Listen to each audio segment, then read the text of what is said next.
Tanzania. Tanzanian President Samia Suluhu Hassan has now condemned the violent protests that erupted after her landslide election victory. Speaking on state television, she thanked her security forces for ensuring voting continued despite unrest, calling the violence unpatriotic. Her remarks have come as the main opposition party, Chadema, has rejected the results as completely fabricated, claiming no genuine election took place. The party, meanwhile, stated that hundreds were killed in clashes, although the UN has reported at least 10 deaths. Demonstrators have torched government buildings and clashed with police. They've been angered by the exclusion of Hassan's main challengers and widespread arrests of opponents. In a victory speech, Hassan has stated that Tanzania's security would be protected by all available means.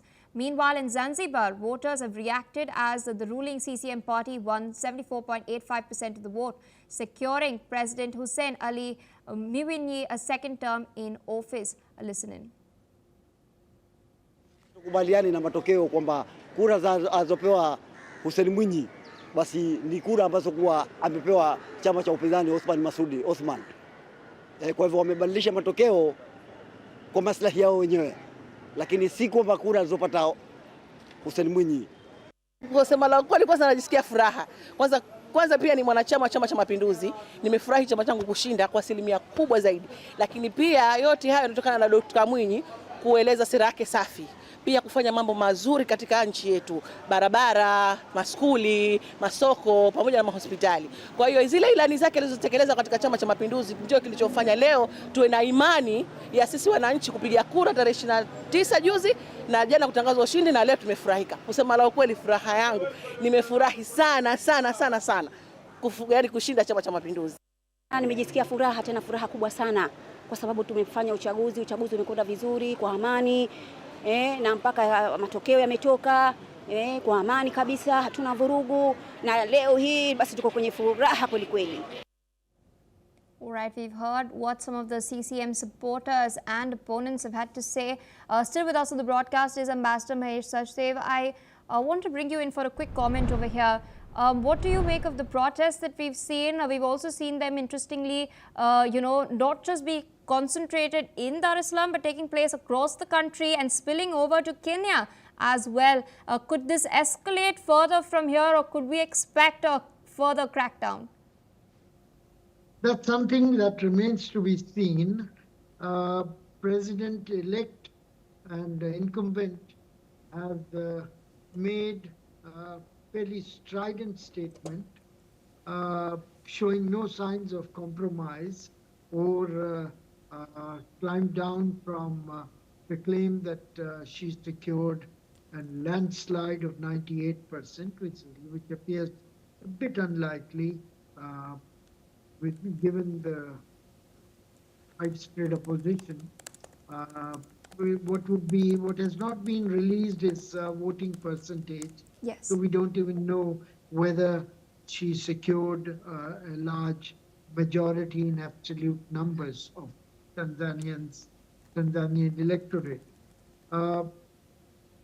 I think her supporters would be hoping that the situation would calm down by. Hello, I don't know if anyone can.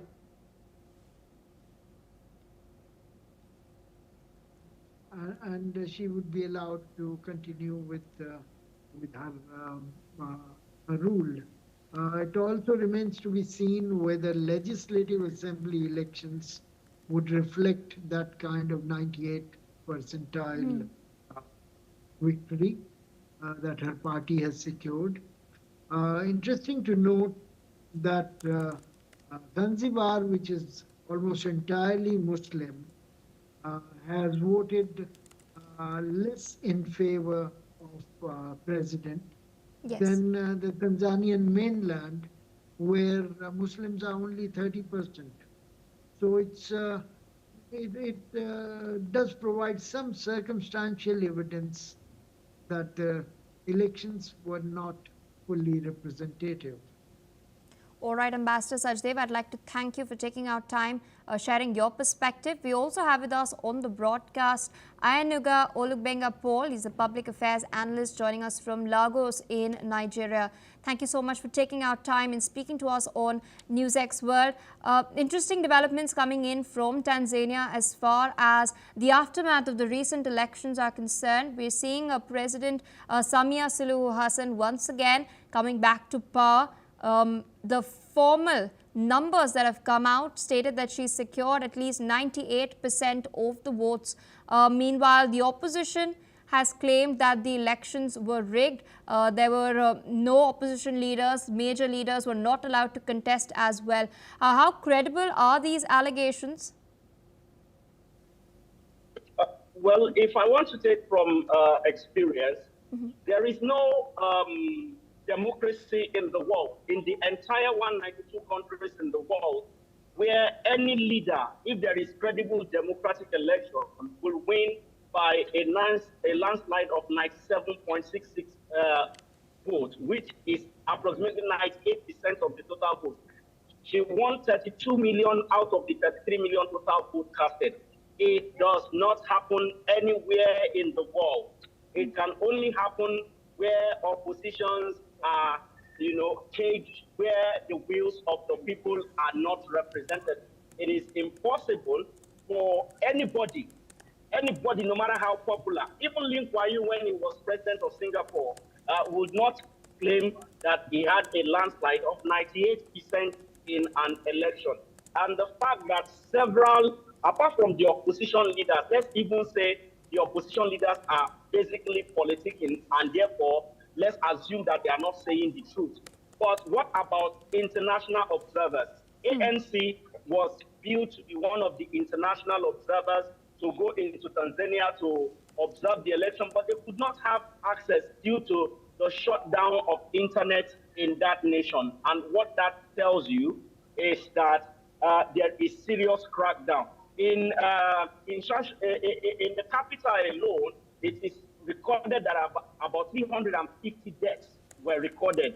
Then in all the towns and villages, if added together, and having observed election in countries where the wills of the people and the opposition are stifled, I would not think that the opposition figures are lying. And don't forget that this President-elect Suluhu was the vice president to John Magufuli before John Magufuli died, and she took over in 2021. So this is her first election to cement power and take hold of the country as fully elected in our own capacity. For me, I believe Tanzania could do better because the situation is dire. If you take power through this means, of course, there will be continuous opposition to the government, even when you are serving in office, and therefore that might hamper a lot of progress that should have been recorded. So I stand with the opposition. I believe that the opposition, they might have inflated the figure, they might have, garnished it a little bit, but they are telling the truth. How would you shut down the internet in the whole nation because an election is coming? How would your own officers be shooting at your own people that you want to lead? These are the questions which ask the Tanzanian authority, especially the president. I agree with the president also that when it comes to national security, you have to do everything possible to defend your nation. But are we talking about national security in this case, or we are talking about our own personal interests being defended? Because it doesn't seem to be that the nation is what they are trying to defend in this case, but our own personal interests. Indeed, and there's also a debate that a lot of people have been having about whether, these democratic exercises that we're seeing, whether they're a sham or not. Is it even better than the authoritarian military regimes that are present in East and Central Africa? I request you to stay on with us as we're tracking more news, this time from